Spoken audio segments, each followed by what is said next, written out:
ನಾಗರ ಪಂಚಮಿ ಹಬ್ಬಕ್ಕೆ ಚುರುಮುರಿ ಮಾಡ್ತಾಯಿದ್ದೀನಿ. ಹಸಿಮೆಣಸಿನ್ಕಾಯಿ, ಬೆಳ್ಳುಳ್ಳಿ, ಕರಿಬೇವು, ಶೇಂಗಾ, ಪುಟಾಣಿ ಮತ್ತು ಖಾರ ಮತ್ತು ಅರಿಶಿನ ಇಷ್ಟೆಲ್ಲ ತಗೊಂಡಿನಿ ನೋಡಿರಿ friends. Hi hello friends, welcome back to our channel. ನಿಮ್ಮ ತ್ರಿವೇಣಿ ಹೇಗಿದ್ದೀರಾ? ನಾವು ಆರಾಮಿದ್ದೀವಿ ನೋಡಿರಿ. ನೀವೆಲ್ಲ ಆರೋಗ್ಯವಾಗಿದ್ದೀರಾ ಅಂದ್ಕೊಂಡು ಭಾವಿಸ್ತಾ ಇವತ್ತಿನ ಬ್ಲಾಗ್ ಸ್ಟಾರ್ಟ್ ಮಾಡಿದ್ದೇನೆ ರೀ. ಇವಾಗ ಒಂದು ದೊಡ್ಡದೊಂದು ಬುಟ್ಟಿ ಇಟ್ಕೊಂಡು ಅದಕ್ಕೆ ನಾನು ಇವಾಗ ಎಣ್ಣೆ ಹಾಕ್ತಾ ಇದ್ದೇನೆ ರೀ. ಚುರುಮುರಿ ಮಾಡೋಕ್ಕೆ ಅಂದ್ಬಿಟ್ಟು ಎಣ್ಣೆ ಸ್ವಲ್ಪ ಖಾಲಿ ಆಗಿತ್ತು, ಹಾಗಾಗಿ ಮತ್ತು ಹಾಕ್ಕೊಳ್ತಾ ಇದ್ದೀನಿ. ಅದು ಯಾವುದಂದರೆ ಎಣ್ಣೆ ಗೋಲ್ಡ್ ವಿನ್ನರ್ ಎಣ್ಣೆ ಯೂಸ್ ಮಾಡ್ತೇನೆ ರೀ. ಎಷ್ಟು ಬೇಕಾಗುತ್ತೆ ನೋಡಿಕೊಂಡು ಇವಾಗ ಚುರುಮುರಿ ಮಾಡ್ತಾಯಿದ್ದೀನಿ, ಮಂಡಕ್ಕಿ ಚುರುಮುರಿ ಫ್ರೆಂಡ್ಸ್. ಹಾಗೆ ಯಾರೆಲ್ಲ ನನ್ನ ಚಾನಲ್ ಫಸ್ಟ್ ಟೈಮ್ ನೋಡ್ತಾ ಇದ್ದೀರಾ, ಪ್ಲೀಸ್ ದಯವಿಟ್ಟು ಸಬ್ಸ್ಕ್ರೈಬ್ ಮಾಡ್ಕೊರಿ. ಹಾಗೆ ಲೈಕ್ ಕೊಡೋದು ಮಾತ್ರ ಮರಿಬೇಡಿ. ಯಾರೆಲ್ಲ ಸಬ್ಸ್ಕ್ರೈಬ್ ಮಾಡ್ಕೊಂಡಿದ್ರೆ ಎಲ್ಲರಿಗೆ ನನ್ನ ಕಡೆಯಿಂದ ಧನ್ಯವಾದಗಳನ್ನು ಹೇಳೋಕ್ಕೆ ಇಷ್ಟಪಡ್ತೀನಿ. ಹಾಗೆ ನಾನು ಇನ್ ಕೇಸ್ ವಿಡಿಯೋ ಇಷ್ಟ ಆಗಿತ್ತಂದರೆ ನನ್ನ ವಿಡಿಯೋಸ್ ನಿಮ್ಮ ಫ್ರೆಂಡ್ಸ್ ಫ್ಯಾಮಿಲಿಗೆ ಈ ವಿಡಿಯೋವನ್ನು ಶೇರ್ ಮಾಡಿ ಅಂತ ಹೇಳ್ತಾ ಇವಾಗ ಚುರುಮುರಿ ಮಾಡ್ತಾಯಿದ್ದೀನಿ. ತುಂಬ ವಿಡಿಯೋಸ್ದಾಗ ಹಾಕಿದ್ದೀನಿ ಫ್ರೆಂಡ್ಸ್, ಹಂಗಾಗಿಬಿಟ್ಟು ಇವತ್ತು ನಾ ಯಾವುದೇ ಎಲ್ಲ ತೋರಿಸಲ್ಲ. ನಾ ಯಾವ ಥರ ಮಾಡ್ತೀನಿ ಅನ್ನೋದು ಮಾತ್ರ ನಿಮಗೆ ಹೇಳ್ತಾ ಇದ್ದೀನಿ. ನೀವು ಯಾವ ಥರ ಮಾಡ್ತೀರಾ ಅನ್ನೋದು ಕೂಡ ಕಮೆಂಟ್ಸಲ್ಲಿ ತಿಳಿಸಿ. ಇವಾಗ ಎಲ್ಲನೂ ಹಾಕ್ಕೊಂಡು ಚೆನ್ನಾಗಿ ಫ್ರೈ ಮಾಡ್ತಾಯಿದ್ದೀನಿ. ಶೇಂಗಾ ಬೀಜ ಮತ್ತು ಹಸಿಮೆಣಸಿನ್ಕಾಯಿ, ಕರಿಬೇವು ಎಲ್ಲನೂ ಹಾಕ್ಕೊಂಡು ಚೆನ್ನಾಗಿ ಫ್ರೈ ಮಾಡಬೇಕು. ಶೇಂಗಾ ಕೂಡ ಚೆನ್ನಾಗಿ ಉಬ್ಬಿ ಬರಬೇಕು ಮತ್ತು ಪುಟಾಣಿ ಕೂಡ ಹಾಕ್ಕೊಂಡಿನಿ. ಇವಾಗ ಎಲ್ಲನೂ ಚೆನ್ನಾಗಿ ಫ್ರೈ ಆದ ನಂತರ ಅದಕ್ಕೊಂದು ಸ್ವಲ್ಪನೇ ಉಪ್ಪು, ಅಂದರೆ ಈ ಉಪ್ಪು ಮಂಡಕ್ಕಿ ಇರ್ತಾವೆ, ಅದಕ್ಕೆ ನಾವು ನೋಡಿಕೊಂಡು ಉಪ್ಪು ಹಾಕ್ಕೊಳ್ಬೇಕಾಗತ್ತೆ. ಜಾಸ್ತಿ ಹಾಕ್ಕೊಳಕ್ಕೆ ಹೋಗ್ಬೇಡ್ರಿ. ಒಂದು ಸ್ವಲ್ಪ ಉಪ್ಪು ಹಾಕ್ಕೊಂಡು ಇವಾಗ ಅರಿಶಿನ ಒಂದಿಷ್ಟು ಹಾಕ್ಕೊಳ್ತೀನಿ.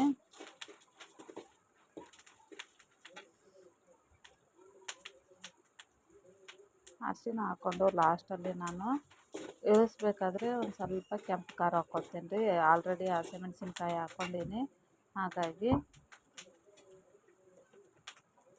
ಇನ್ನೊಂದು ಸ್ವಲ್ಪ ಕಲರ್ ಬೇಕಾಗುತ್ತೆ. ಹಾಗಾಗಿ ಮತ್ತು ಒಂದು ಸ್ವಲ್ಪ ಅರಿಶಿನ ಹಾಕ್ಕೊಂಡು ಚೆನ್ನಾಗಿ ಬಾರಿಸ್ತಾ ಇದ್ದೀನಿ ನೋಡಿ, ಅಂದರೆ ಮಿಕ್ಸ್ ಮಾಡ್ತಾಯಿದ್ದೀನಿ.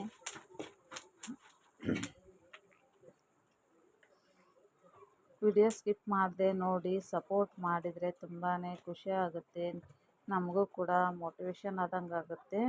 ಇವಾಗ ನಾನು ಈ ಥರ 2 ಬುಟ್ಟಿ ತೊಗೊಂಡು ಇವಾಗ ಮಂಡಕ್ಕಿ ಹಾಕ್ಕೊಂಡು ಮಿಕ್ಸ್ ಮಾಡ್ತಾಯಿದ್ದೀನಿ ನೋಡಿರಿ.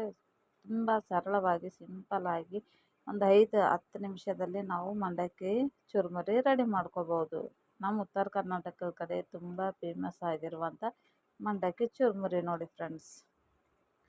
ಯಾರಾದರೂ ಬಂದಾಗ, ಗೆಸ್ಟ್ಗಳು ಬಂದಾಗ ಆಲ್ರೆಡಿ ಮಾಡಿಟ್ಟಿರ್ತೀವಿ ನಾವು ಮನೆಯಲ್ಲಿ, ಈ ಥರ ಹಾಕ್ಕೊಡ್ತೀವಿ ನೋಡಿರಿ. ಸುಸಲ ಆಗಲಿ ಮಂಡಕ್ಕಿ ಚುರುಮುರಿ ಇವೆಲ್ಲನೂ ನಮ್ಮ ಉತ್ತರ ಕರ್ನಾಟಕ ಕಡೆ ಜಾಸ್ತಿ ರೀ ಮಾಡೋದು. ಈಗೆಲ್ಲನೂ ಮಿಕ್ಸ್ ಮಾಡ್ಕೊತೀನಿ ರೀ. ಎಲ್ಲ ಮಿಕ್ಸ್ ಆಗಬೇಕು ಎಣ್ಣೆಯಲ್ಲಿ ಚೆನ್ನಾಗಿ. ಆನಂತರ ಯಾವ ಥರ ರೆಡಿ ಆಯಿತು ಅನ್ನೋದು ಕೂಡ ನಿಮ್ಗೆ ಇವಾಗ ತೋರಿಸ್ತಾ ಇದ್ದೀನಿ ನೋಡಿ. ಮಂಡಕ್ಕಿ ಚುರುಮುರಿ ರೆಡಿ ಆಯಿತು. ಇವಾಗ ಮನೆಯಲ್ಲಿ ಮಾಡಬೇಕು ತುಂಬ ಐಟಮ್ಸ್, ಅಂದರೆ ಅಡುಗೆ ಮನೆಯಲ್ಲಿ ಹೋಗೋಕ್ಕಾಗ್ತಾಯಿಲ್ಲ ಫ್ರೆಂಡ್ಸ್. ಕೋತಿ ಡೈಲಿ ಬರ್ತಾಯಿದೆ ಮನೆಗೆ ಬಂದುಬಿಟ್ಟು ಒಳಗೆ ಅಡುಗೆ ರೂಮ್ನಾಗ ನುಗ್ಗಿಬಿಟ್ಟು ರೊಟ್ಟಿ ತೊಗೊಳ್ಳೋದು, ಅದು ಮಾಡೋದು ತುಂಬಾ ಕಾಟ ಕೊಡ್ತಾಯಿದೆ. ಹಾಗಾಗಿ ನನಗೆ ತುಂಬ ರೆಸಿಪಿ ಮಾಡಿ ತೋರಿಸ್ಬೇಕಂದ್ರೆ ಆಗ್ತಾಯಿಲ್ಲ. ಇದು ನೋಡಿರಿ ಅಮ್ಮನ ಫ್ರೆಂಡು ಸೀರೆಗಳು ತಂದಿರೋದು ನಮ್ಗೆ ಹಬ್ಬಕ್ಕೆ, ನಾಗರ ಪಂಚಮಿಗೆ. ಇವೆಲ್ಲನೂ ಸೀರೆ ಎಲ್ಲ 5 ಜನಕ್ಕೆ ಸೀರೆ ತೊಗೊಂಡು ಬಂದಾರ್ರಿ. ಇವಾಗ ನೋಡಿರಿ ಇದು ಮಾಡ್ತಾಯಿದ್ದೀನಿ, ಕಡಲೆಪಪ್ಪು ಉಂಡೆ ಮಾಡ್ತಾಯಿದ್ದೀನಿ. ಒಂದು 4 ಬಟ್ಲ ತೊಗೊಂಡೇನಿ ರೀ. ಈ ಬಟ್ಲದ 4 ಬಟ್ಲ ತೊಗೊಂಡೇನಿ ರೀ. 1 ಬಟ್ಲ ಬೆಲ್ಲ ಸಾಕಾಗುತ್ತೆ. ಇವಾಗ ಒಂದು ಪಾತ್ರೆ ಇಟ್ಕೊಂಡು ಅದಕ್ಕೆ ನಾನು 1 ಬಟ್ಲ ಬೆಲ್ಲ ತೊಗೊಂಡಿದ್ನಲ್ಲ ಅದು ಹಾಕ್ಕೊಂಡು ಇವಾಗ ಪಾಕ ಮಾಡೋಕೆ ಇಟ್ಕೊಳ್ತಾ ಇದ್ದೀನಿ. ಒಂದು ಸ್ವಲ್ಪನೇ ನೀರು ಹಾಕಬೇಕು ನೋಡಿರಿ. ಈ ಥರ ಇರುತ್ತೆ, ಉಪ್ಪುಪ್ಪಿರುತ್ತೆ. ಇವೇ ಚೆನ್ನಾಗಿ ಆಗುತ್ತೆ ಕಡಲೆಪಪ್ಪು ಮಾಡೋಕ್ಕೆ, ಉಂಡೆ ಮಾಡೋಕ್ಕೆ.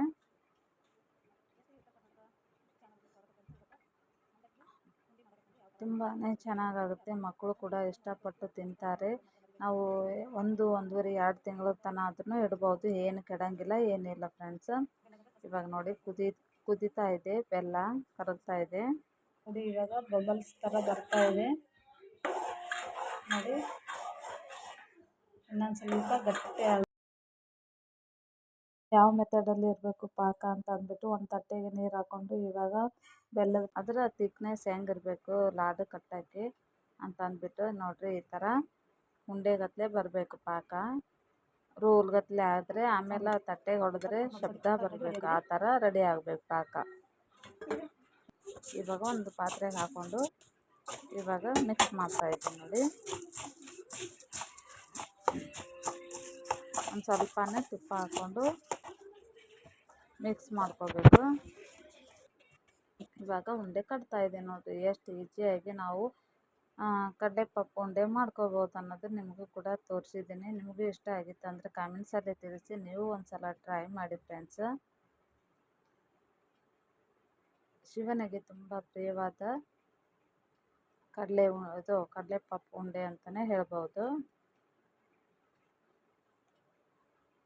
ಇವಾಗ ನೋಡಿ ಎಲ್ಲನೂ ಕೂಡ ಇದೇ ಥರ ಮಾಡಿ ಇಟ್ಕೊಳ್ತಾ ಇದ್ದೀನಿ. ಇಷ್ಟ ಆಗಿತ್ತು ಅಂದರೆ ಒಂದು ಲೈಕ್ ಕೊಟ್ಟು ಸಪೋರ್ಟ್ ಮಾಡಿ ಆಗಿ. ಮತ್ತು ನೆಕ್ಸ್ಟ್ ವಿಡಿಯೋದಾಗ ಸಿಗ್ತೀನಿ ನಿಮ್ಗೆ. ಹಬ್ಬದ ರೆಸಿಪಿ ಈ ಥರ ಇತ್ತು ನೋಡಿ. ಸಂಜೆ ಟೈಮ್ ಆಯಿತು. ನನಗೆ ಭಯದಿಂದ ನಾನು ಕೂತಿಗೆ ನೋಡ್ತಾ ಇದ್ದೆ. ಇಲ್ಲಿ ಲಾಸ್ಟಲ್ಲಿ ಗೋಡೆ ಮೇಲೆ ಕೂಡುತ್ತೆ, ಇಲ್ಲಿಂದ ಸ್ವಲ್ಪ ವಿಂಡೋ ಅಗಲದಲ್ಲ, ಹಾಗಾಗಿಬಿಟ್ಟು ಏನು ಇದು ಮಾಡೋಂಗಿಲ್ಲ, ಭಯ ಇರೋಂಗಿಲ್ಲ. ನಮ್ಮ ಚುಮ್ಮಿ ಇದ್ದರೂ ಕೂಡ ಏನು ಮಾಡ್ತಾಳೆ, ಒಳಗೆ ಬಂದುಬಿಡುತ್ತೆ ಮಂಕಿ. ಹಾಗಾಗಿ ನನಗೆ ಯಾವುದೋ ಒಂದು ಹಬ್ಬದ ರೆಸಿಪಿ ಮಾಡೋಕ್ಕಾಗ್ತಾಯಿಲ್ಲ, ತುಂಬಾ ಭಯ ಆಗ್ತಾಯಿದೆ. ಅಲ್ಲೇ ಗೋಡೆ ಮೇಲೆ ಕುಂತ್ಕೊಂಡ್ಬಿಟ್ಟು ಜಿಗಿದು ಬಿಡ್ತದೆ ಮನೆ ಒಳಗೆ. ಅಲ್ಲೇನು ತೋರಿಸ್ತಾ ಇದ್ದೀನಲ್ಲ ಫ್ರೆಂಡ್ಸ್, ಅಲ್ಲೇ ಕುಂತು ಬಿಡ್ತಾದ್ರಿ. ಮೇಲುಗಡೆಯಿಂದ ಬಂದು ಅಲ್ಲಿ ಕುಂತು ತುಂಬಾ ಕಾಟ ಕೊಡ್ತಾಯಿದೆ. ನನಗಂತೂ ತುಂಬಾ ಭಯ ಆಗಿದೆ. ಕೆಲವೊಬ್ರಿಗೆ ಅಂದ್ಕೊಂಡವ್ರಿಗೆ ಕಚ್ಚಿಬಿಟ್ಟದಂತೆ ಫ್ರೆಂಡ್ಸ್, ಹಂಗಾಗಿ ನನಗೂ ಕೂಡ ತುಂಬಾ ಭಯ ಆಗ್ತಾಯಿದೆ. ಯಾವುದೇ ಹಬ್ಬದ ಅಡುಗೆ ಮಾಡೋಕ್ಕಾಗ್ತಾಯಿಲ್ಲ. ಇಲ್ಲಿಗೆ ವಿಡಿಯೋ ಏನು ಮಾಡ್ತಾಯಿದ್ದೀನಿ ಫ್ರೆಂಡ್ಸ್. ಮತ್ತೊಂದು ವಿಡಿಯೋದೊಂದಿಗೆ ಸಿಗ್ತೀನಿ ನಿಮ್ಗೆ. Take care, bye friends.